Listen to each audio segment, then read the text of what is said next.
Welcome back to Hardware Hackers, and today we have a DMG that I sort of cleaned up. Yeah, you can't actually see anything because of unless I put it in the light here, because I have a lamp. There we go, you can sort of see. And yeah, this is terrible. Back in like 1980 something, when this was released, when was it? 1989. Yeah, this is terrible. The sound is brilliant though. So what we're actually looking at today, well, I'm going to turn on my soldering iron again, because this time I've got something extremely I don't even know the word now, because, yeah, like, let's just say something amazing. And I'm super excited to actually carry this mod out, because, oh my god. So, I took the batteries out, we're going to set this aside for 1 second, and I'm going to show you everything, everything that's great. So, we have that's take a first guess. We have a lens for some reason, which I'm not even going to use. I'm probably just going to keep that as a spare. And we have a bracket here with a screen. Yes, that's right. IPS. IPS, baby. IPS. I don't know why that's very inclined, but whatever. So we have the, whatchamacallit, adhesive, and we have a ribbon cable here. Brilliant, am I right? So I'm going to put all this back in the box, make sure I don't damage nothing, and yeah, just get this out of the way. Now wait till you see the shell. Now if you're a complete weeaboo degenerate, you're going to like this even more than I do, because, let me just get it out of the bag, because otherwise, you know, it's not as impressive, but here we go. Look at that. Comes with a screen lens and everything, the same colour, and the glass is, that is glass. So, oh, I'm super excited. I don't even know where to begin on this one, because this one's a lot more difficult, because if you can see, the front PCB of a DMG is where you obviously have the buttons. So you got start and select, and A and B, and the directional pad with everything else, like the contrast wheel, as well as the ribbon cable attached to the screen, where the screen is literally just soldered onto the PCB. I have another DMG coming soon, which I'm going to repair on camera this time, because I did a repair on one of my own, and I didn't exactly record the process because it was the first time I actually fixed the vertical lines. So yeah, be sure to check that out when the video comes. But anyway, we have my DMG. Take out the easy flash, and all I'm going to do is get a tri-wing screwdriver, and I'm going to unscrew everything I see. Now I'm just going to use the screwdrivers that came with the kit, because, you know, it saves me from swapping bits, and, you know, they're magnetized anyway. These ones are. The other ones that come in kit, sometimes they are not magnetized, unfortunately, for some reason. But what can you do? Have I done this one? No, I haven't. So this one I've opened because I wanted to swap the back and the front. I don't want to take any of the internals out, but basically the LCD is screwed into the front part of the shell, and the motherboard is screwed into the back part of the shell, right? Easy as that.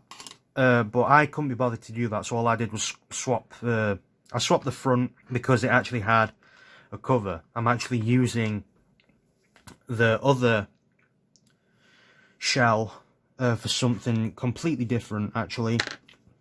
But we're not going to get into that, because it's actually a surprise. If anybody can guess what I'm going to do with that shell, which is non-DMG related, then, well, you just guess, really. I mean, you have my congratulations, that's all I can really say. It's not like I'm big enough to actually give a prize out or anything like that. So yeah, all I'm going to do now is just lift this up. Now you can see here, let me just get some of these screws out of here, because otherwise it's just going to be a mess. Okay, so as you can see here, you have the ribbon cable. There's no clipping involved, you just give it a slight tug, and I've just lost another screw which landed in my sweatpants, so that's cool. So yeah, you just have a normal DMG right here, that can just stay as it is. You don't actually need that. Actually no, you do need that. You need the speaker, because the one in the kit does not have one, but it actually has solder points for the speaker. So whether you want to do that, that is entirely up to you. This is the part that we're going to actually need. Now there are modifications for this. You can actually like ignore this, because this is just a headphone jack. That's just nothing. That's just nothing important, even though it is part of the motherboard itself. What we actually are looking at here is the power regulator. There are mods for this, and well, how do I say this? You can unsolder that and then solder a new one on for better battery battery power and power regulation. Just so you get more battery life and you know, less wear and tear on your board, because obviously the more voltage that it's designed for, that it can take, you know, the more wear and tear that the board is actually going to have. So yeah, it's best not to put too much stress on the board, but you know, there's never any like any good that can come from that. So yeah, so this is the motherboard itself. There are 2 screws screwing it into place, I think. Yeah, that's 3, because you have the ones in the shell going in, keeping this in place. And all you do really is, well, you need to take this off anyway. This one at the bottom, the headphone jack. I'm assuming it's a headphone jack. Is it? Yeah, the DC in is actually on the side. I'm getting mixed up with Game Boy Pocket, Game Boy Color, and the like. So all we're gonna do is just take that shit out, and yeah, that's pretty much all it is to it. We just dismantle this, and it literally all comes out. From here, what I like to do is just lift it up from the switch, so then you have a grip, and then grab it from the sides and just give it a slight wiggle. Give it a slight... This is where it doesn't actually work. So yeah, just give it a slight wiggle and it should eventually just pop out. If not, then screw you. But there's always... yeah, there's always... Shit. Switch. Yeah, there's always these battery contacts, so just give it a slight push from the spring. Doesn't exactly matter, and now you have the whole unit out, which is actually the smoothest it's actually come out, because sometimes you have to unflick this, which is, yeah. So you don't need this anymore. Get it away. Shit, I'm losing screws. Okay, you don't need the switch because we already have one. Now then, we have this bad boy. So we have button membranes, obviously, like we already know. And it's going in this, straight up. Straight up, bash it in, and you are good to go. Pretty much. Just make sure everything's in place. That to me looks like it's in place. Right there. There you go. You now have a DMG reshelled. That's pretty much all there is to that part. So all you really need to do is, I don't think this comes with any screws.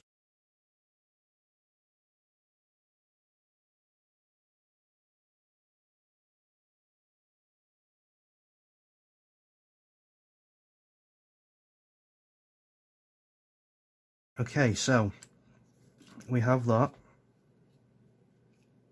and we have this. So what happens now, I wonder? Great, okay, so yeah, this is where things get a little complicated, right? Because we have the good old ribbon cable, and this one you have to actually clip in like so, and then the other one goes straight to the board. So like I say, I'm just doing all this blind, no tutorial, no nothing. This is not a tutorial, this is just me building, because like obviously it's a hobby of mine and I just want to document everything I do, so then I can look back and kind of like laugh at myself and then see how far I've come. So yeah, straight in like so, clip one if it wants to, and then clip the other. Just make sure that they all in. So yeah, you are now 100% IPS'd. There you go, and then it just goes in like that. Next thing we do, I reckon, is,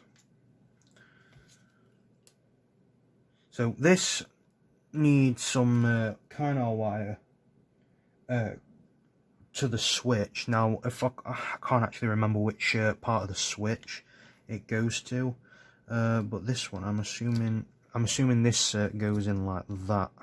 This ribbon cable. So, gently put it in, sure.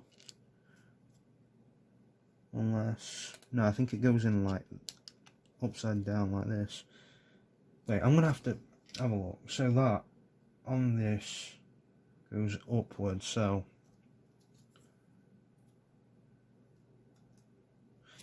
yeah, so it goes in like this.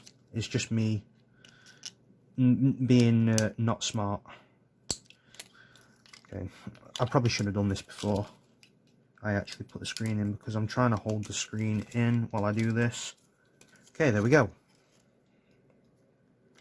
So then this side will then get put in like so.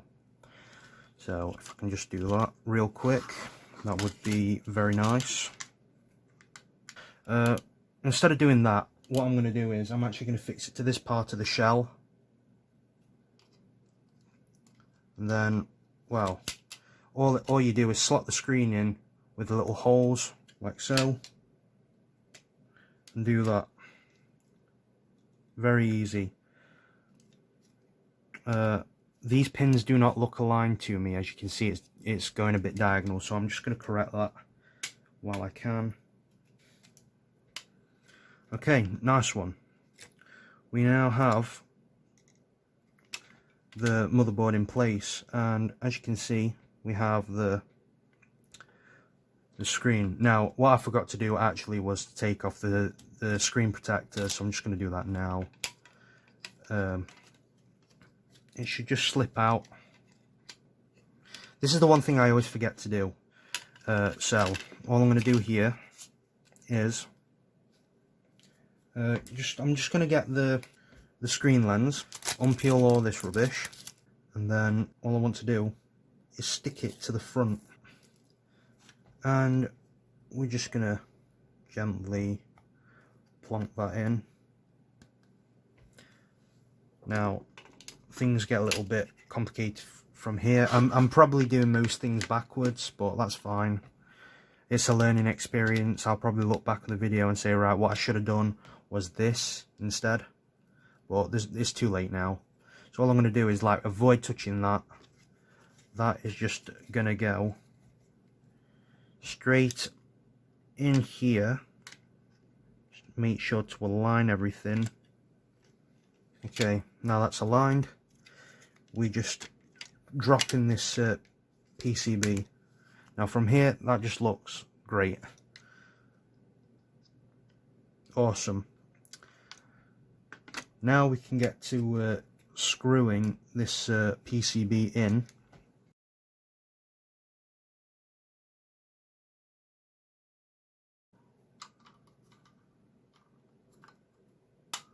There we go, that's in. So on, off. You can tell it's on because the original DMG stopped you from pulling out cartridges once you turned them on with the switch, which I thought was brilliant. Funny story, a lot of people tried to modify the DMG by snipping off the square so they can fit in Game Boy Color cartridges, which didn't actually work. So yeah, that's an interesting fact for you, but right now I'm just more bothered about getting this ribbon cable in and finding a way to actually do this sensibly. So ignore me, this is just some Chinese technology. Now honestly, if you're going to take my advice, there is no soldering points on this one. It's literally just plug and play. There's a touch sensor for some reason, and there's power for some reason, but even though none of that is needed, because if I turn it on, it literally works. Now I can turn down the brightness, I can turn it up, and this potentiometer is kind of special as well because I can click it in and then start changing the colour scheme, and then I can go back on the colour scheme as well, which I find kind of nice. And then if I press it in again, I can just do the brightness again. I'm not too impressed with this, to be honest, even though the quality of the see, if you hold it in, you get rid of the pixels, which obviously I sort of predicted. But what I don't like is that it's, you know, sort of like confusing. It's easy to install, it's just that once you do a few IPS mods, everything starts getting a bit overcomplicated when something's just so oversimplified. When, you know, you have a separate PCB to install, everything sort of you know, it just sort of convolutes itself really, and I'm not too impressed with this one. But with the way that it will perform, I'm sure that, you know, it will perform well. As for screws, guess what? I found them because they were actually in the battery pack, and this actually has a port cover, which is kind of nice as well. So I've took the batteries out. All I'm going to do now is, well, I'm just going to solder a speaker in, so you got plus and minus. It's basically the same thing here, I reckon. SPI 1, SPI 2, so yeah, same thing. Just unsolder this, which should be pretty easy. So all I'm going to do is, I'm going to just do this like this. So I'm going to keep it like this, okay, and I'm going to hold it as I pull down, right, and then all I'm going to do is sort of just get my hot iron and like tap around it, and everything should come out in a sec. Tap on the other side as well. Yep, here we go. So now I've got it in between my fingers. It should all go in nicely. And we just do the same again, where we just slide that in here.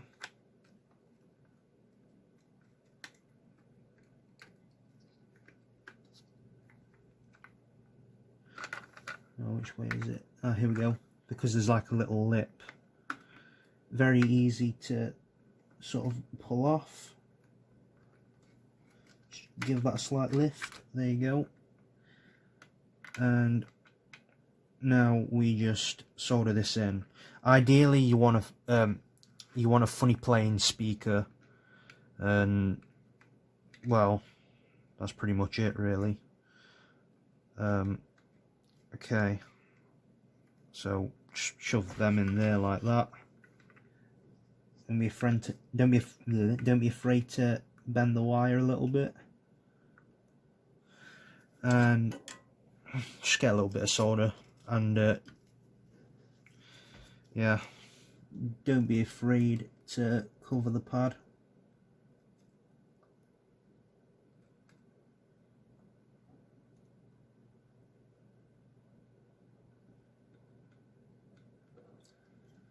There you go, that should work.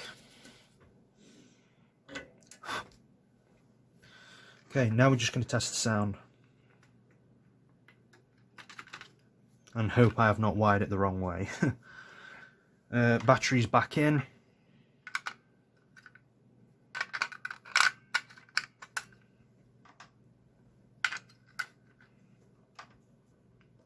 Ideally you want to take these out and actually put in a clean juice by Retro 6.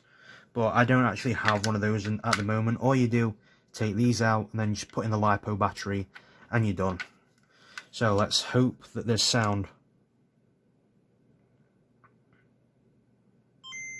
Brilliant. Easy as that. And what's better is that this is actually 4 batteries, so you're actually going to get some gameplay out of this compared, excuse me, hiccups, yeah, compared to the Game Boy Color and Game Boy Pocket. Yeah,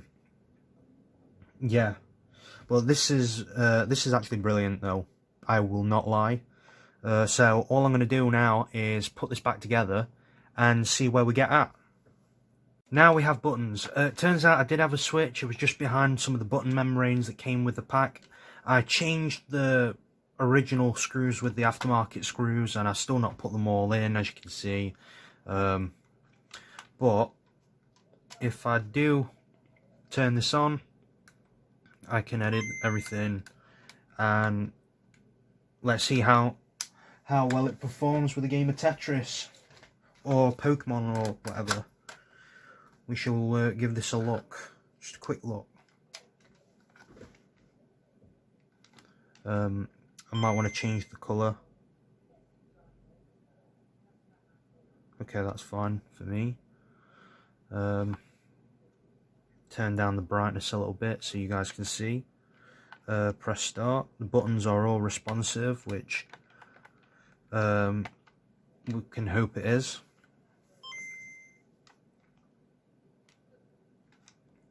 So I really like how smushy these buttons are.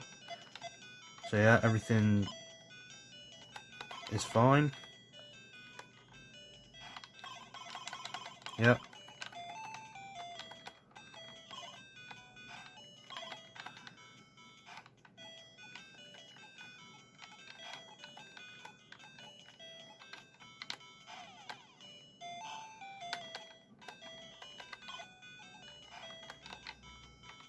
This is low-key entertaining. I think I might turn up the brightness.